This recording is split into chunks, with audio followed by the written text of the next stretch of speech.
Saluditos, estamos una vez más con lenguaje y literatura, ahora con la semana 2 del presente año lectivo, con la guía para segundo año, la guía correspondiente a Es Lengua, que ya lo estamos trabajando. Tenemos por acá la primera actividad.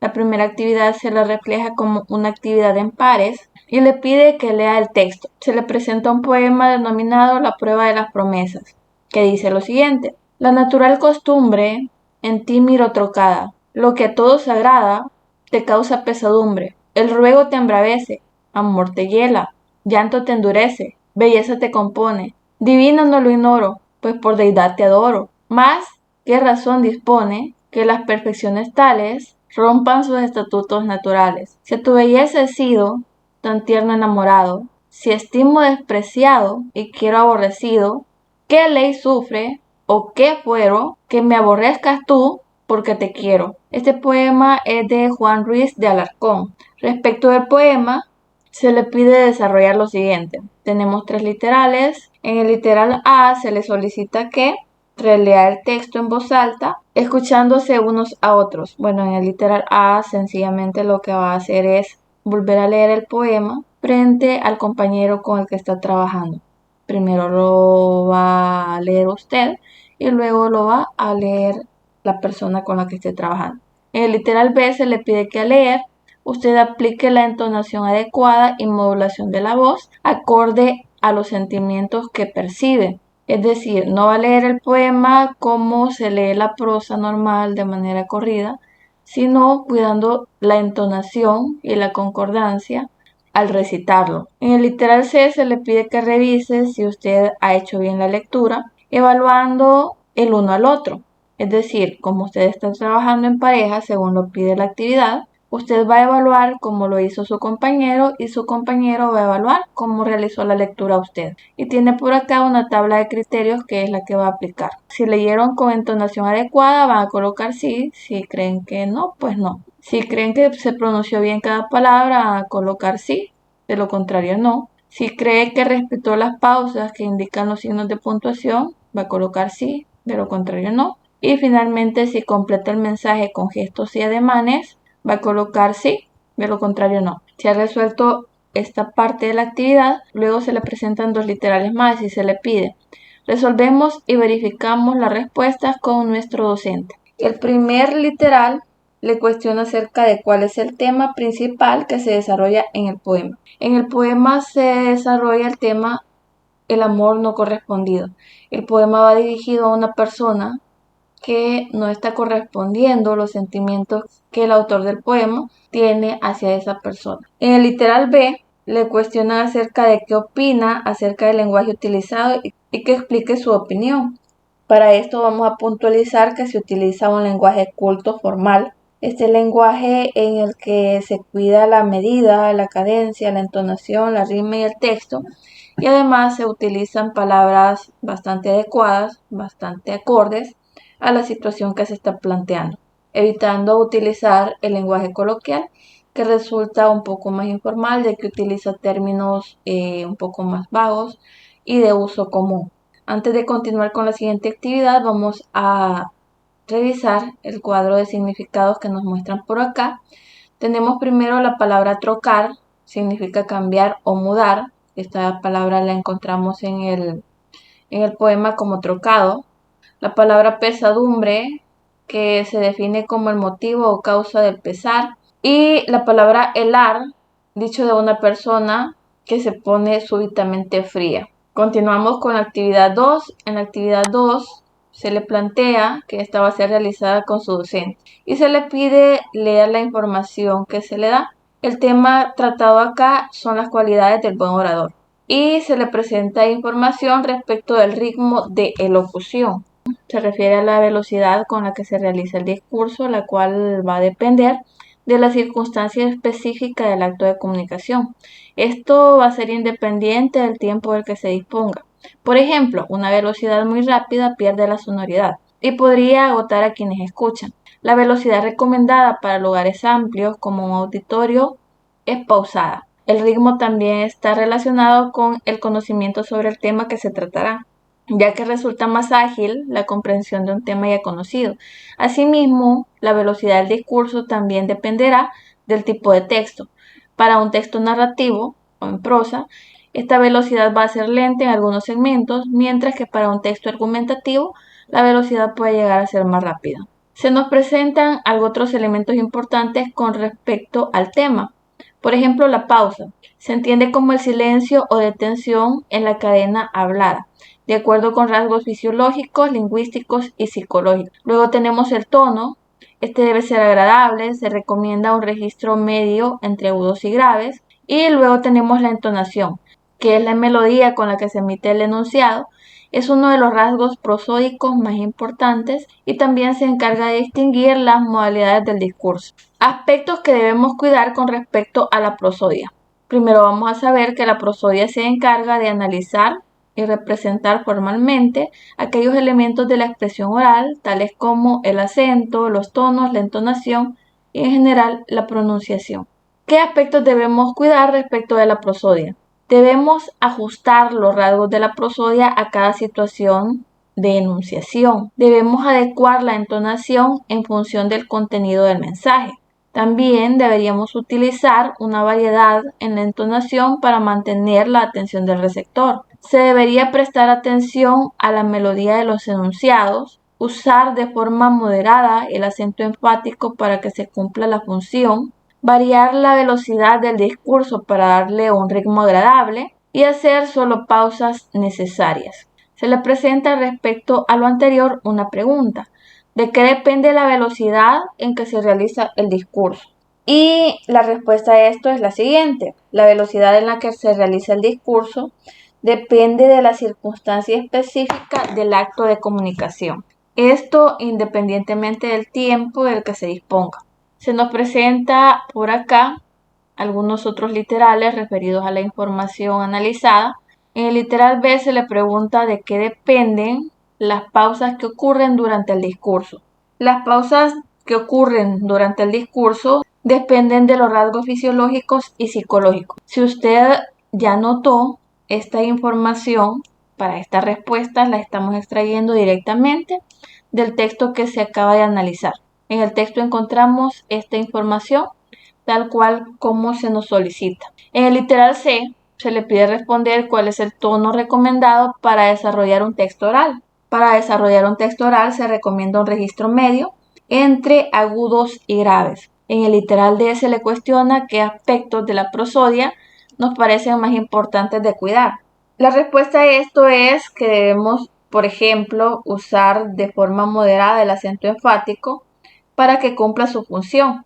Además, debemos variar la velocidad del discurso para darle un ritmo más agradable. Hemos resuelto esta actividad, la actividad número 2. Se le pide a usted compartir sus respuestas con la clase. En la actividad 3 le solicita leer el poema denominado Detente, sombra de mi bien esquivo. Vamos a revisar el poema. El poema dice: Detente, sombra de mi bien esquivo, imagen del hechizo que más quiero. Bella ilusión, por quien alegre muero, dulce ficción, por quien alegre vivo. Si al imán de tus gracias atractivo sirve mi pecho de obediente acero, ¿para qué me enamoras, lisonjero, si has de burlarte luego fugitivo? Mas blasonar no puedes, satisfecho, de que triunfa de mí tu tiranía, que aunque dejas burlado el lazo estrecho, de tu forma fantástica ceñía. Poco importa burlar brazos y pecho, si te labra prisión mi fantasía. Este poema es de Sor Juana Inés de la Cruz y respecto del mismo se le pide evaluar las cualidades de locución. Va a escribir sí si cree que se cumplen y no si considera que no se cumplieron. Lo primero que va a responder, si usted cree que ajusta los rasgos de prosodia a cada situación, si es sí va a colocar sí, si no, no. Si usted cree que adecua la entonación en función del contenido del mensaje, va a colocar sí, si no, no. Si usted cree que utiliza la variedad de la entonación para mantener la atención del receptor, si cree que lo hace, va a colocar sí, de lo contrario no. Si cree que varía la velocidad del discurso para darle un ritmo agradable, si es afirmativo va a colocar sí, de lo contrario no. Si cuida de hacer solo pausas necesarias, va a colocar sí, de lo contrario no. Luego de evaluado el cumplimiento de los rasgos prosódicos, vamos a verificar algunos conceptos que se nos presentan por acá y encontrábamos en el poema. Por ejemplo, lisonjear, en el poema lo encontramos como lisonjero, es adular. Blasonar significa hacer ostentación de alguna cosa con alabanza propia. Luego de lo anterior se le pide responder de forma oral los siguientes literales. El primer literal le cuestiona cuál es la intención del poeta en los versos subrayados. ¿Qué quiere decir el poeta? ¿Qué nos quiere expresar? Los versos subrayados son estos. Y dicen, detente, sombra de mi bien esquivo, bella ilusión por quien alegre muero, dulce ficción por quien alegre vivo. El poeta busca expresar sus emociones hacia el ser amado, dando a conocer que esta persona le es amada al grado de poder influir en su sentir, ser capaz de vivir o morir por ese ser amado. En el literal B se le pide interpretar el significado de los siguientes versos. Los versos son: ¿para qué me enamoras, lisonjero, si has de burlarme luego fugitivo? En este caso, el poeta sigue refiriéndose al ser amado y le solicita a esa persona que no le ilusione si luego le abandonará y le dejará solamente enamorado. Hemos resuelto la actividad 3, pasamos a la actividad 4. Tema de la actividad 4, Sociedad Colonial Americana y Literatura Barroca. Esta es una actividad dirigida con el docente y se le pide leer la información sobre el contexto de la sociedad colonial americana. Nos presentan por acá el ámbito colonial, más o menos 300 años de colonia. En esta los indígenas integraban la corona española, fueron integrados a la corona española como vasallos, pero en condiciones muy precarias, en condiciones de desigualdad. Los españoles dominaban las instituciones imperiales impuestas a los pueblos sometidos en la colonia, lo que marcó la organización social y política. Con la finalidad de asegurar su poder y de administración en América, las nuevas instituciones fueron establecidas en orden de jerarquía en España y América, con funciones específicas encaminadas al mantenimiento del dominio y la obtención de la riqueza. La expansión territorial que se dio durante la conquista hizo que durante el periodo colonial se establecieran los famosos virreinatos. Estas instituciones estaban destinadas a garantizar el dominio y la autoridad de la monarquía sobre las colonias. Debido a que la extensión de los territorios para administrar en América era grande y difícil de controlar, los virreinatos que se establecieron en América fueron Nueva España o México, Perú, Río de la Plata, actualmente Argentina, y Nueva Granada, que actualmente es Colombia. La pirámide social de las colonias ibéricas era bastante fija, la vemos por acá, y estaba basada en una clara distribución desigual de las riquezas, el trabajo y la raza.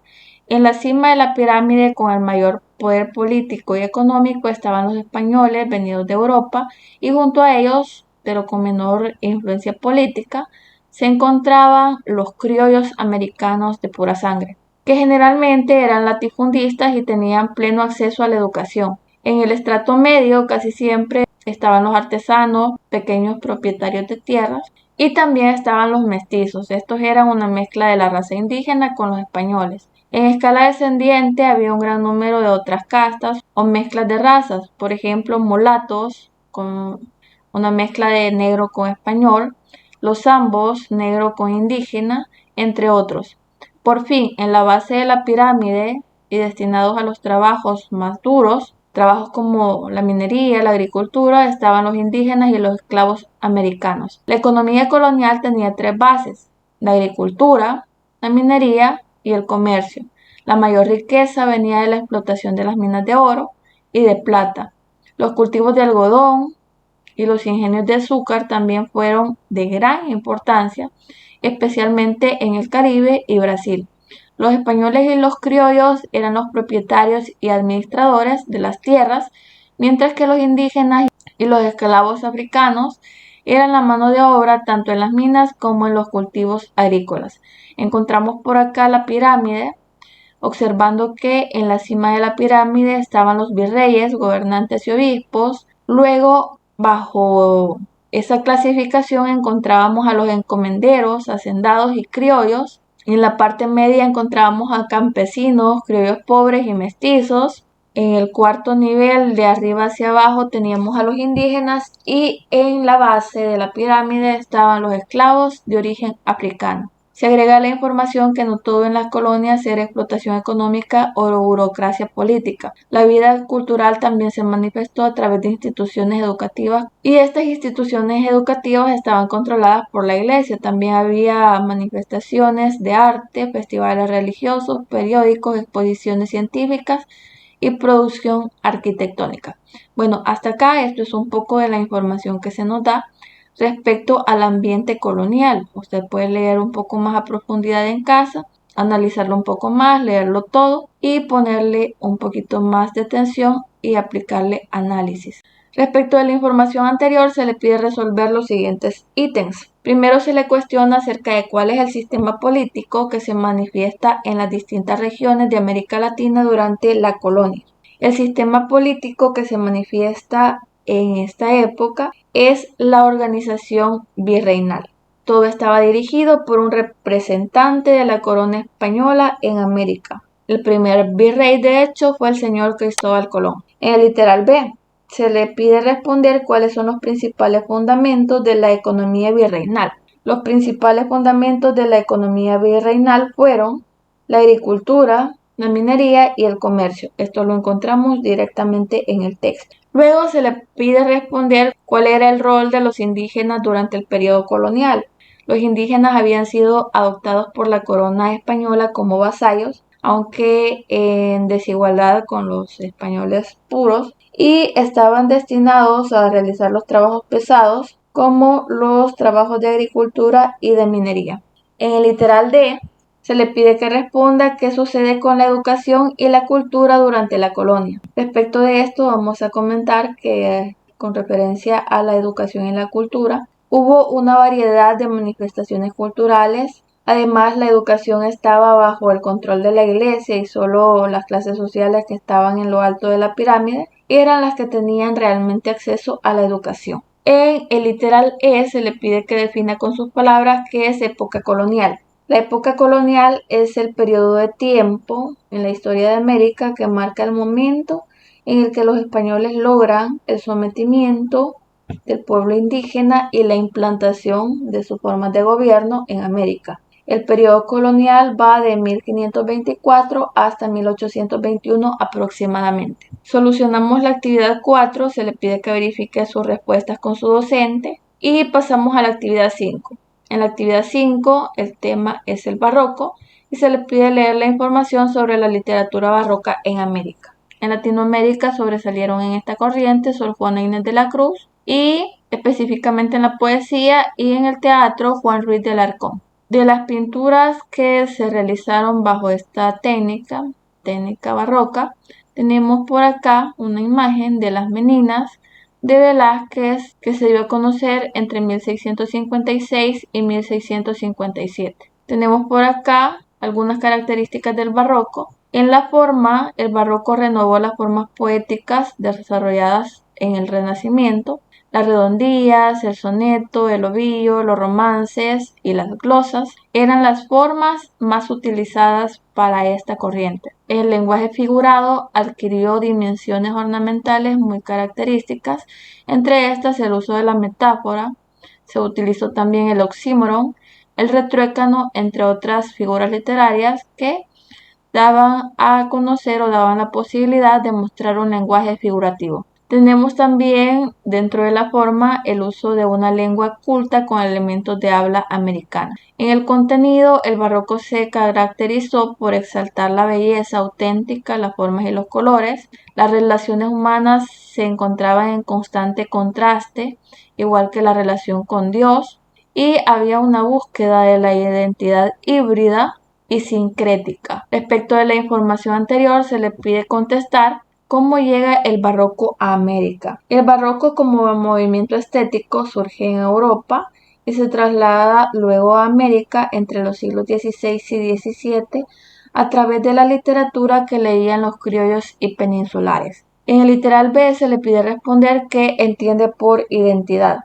La identidad son los rasgos o características propias, ya sea de una persona o de una cultura, de la cultura de un pueblo, características que la diferencian de otra. En este caso nosotros nos vamos a enfocar a la identidad referida a las características propias de un pueblo. Hemos completado la actividad 5, se le pide que comparta sus respuestas con la clase. Vemos el cuadro de significados, encontramos contrarreforma, definida como un proceso de renovación espiritual que se produjo en la Iglesia Católica a partir de la década de 1540. El sincretismo, definido como la tendencia de conjuntar y armonizar corrientes de pensamiento e ideas opuestas. En la actividad 6 se le pide leer e interpretar el texto. El texto se denomina En perseguirme, mundo, ¿qué interesas? Adicional a esto se nos presenta más información por acá respecto a la clasificación de las composiciones poéticas. Encontramos la descripción de redondía y la descripción del soneto. La redondía es una estrofa formada por 4 versos de arte menor, generalmente escritos en octosílabos, de los cuales normalmente riman en consonante el primero con el último y el segundo con el tercero. El soneto es una composición poética formada por 14 versos de arte mayor, generalmente en decasílabos con rima consonante, que se distribuye en 2 cuartetos y 2 tercetos. Respecto del poema se nos hacen las siguientes preguntas. Primero, ¿cuál es el tema del texto? El texto da una percepción, una contraposición entre el conocimiento enfrentado con la superficialidad de la belleza. Trata de reflejar la importancia de valorar lo esencial por encima de lo banal. En el literal C se le pide que conteste qué tipo de poema es el anterior, o si es un soneto o es una redondía. El poema se clasifica como soneto dado que posee 2 cuartetos y 2 tercetos, es decir, 2 estrofas compuestas por 4 versos y 2 estrofas compuestas por 3 versos. Se le pide escribir qué opina usted sobre el poema. Esto debe responderse de forma personal, naturalmente. Yo voy a dar mi opinión y usted genera la suya. Yo del poema opino lo siguiente. El poema obviamente es una composición literaria que expone una forma de pensar orientada a la valoración de las cosas que no son superficiales. En el literal D se le pide que responda qué características del barroco se cumplen en el poema. En el poema se retoman las formas clásicas trabajadas en el Renacimiento. Además se aborda temas controversiales, se usa figuras literarias como el oxímoron, la metáfora y el hipérbato. En el literal E se le pide estructurar una exposición breve acerca de la literatura colonial. Para ello, en el literal F se le pide elaborar una ficha de presentación en formato digital para desarrollar su exposición. Esa ficha va a tener el detalle del tema, que es la literatura colonial, el contexto, un poco de historia acerca de la literatura barroca. Se le sugiere que le agregue el desarrollo de las preguntas que se plantearon con referencia al poema de Sor Juana Inés de la Cruz y deje un espacio para comentarios. Va a estudiar la información que se le ha proporcionado a través de la guía y en base a eso va a realizar su exposición. Finalmente se le pide evaluar si su exposición cumple con las características de un buen orador y aplicando el siguiente instrumento. Verificando si ajusta los rasgos de la prosodia de forma adecuada, si adecua la entonación de su voz, si utiliza la variedad de entonaciones atendiendo a las necesidades del receptor, si usa de forma moderada el acento enfático, en fin. Si usted considera que ha logrado todos estos criterios, va a colocar logrado, de lo contrario colocará en proceso. Finalmente, se le pide que escuche las sugerencias de su docente respecto de su exposición y que participe también en la retroalimentación con sus compañeros y compañeras. Para finalizar la guía, se le pide que realice la siguiente actividad en casa: que comparta con su familia la lectura en voz alta y su interpretación del poema de Sor Juana Inés de la Cruz, y que además investigue sobre el contexto de la producción literaria de Sor Juana Inés de la Cruz. Así hemos concluido la guía perteneciente a la semana 1, unidad 2, de lenguaje y literatura para segundo año de bachillerato, guía que sería la correspondiente a la semana 12 del presente año lectivo. Bendiciones a todos, porfa, si no se ha suscrito al canal, le agradeceré que se suscriba.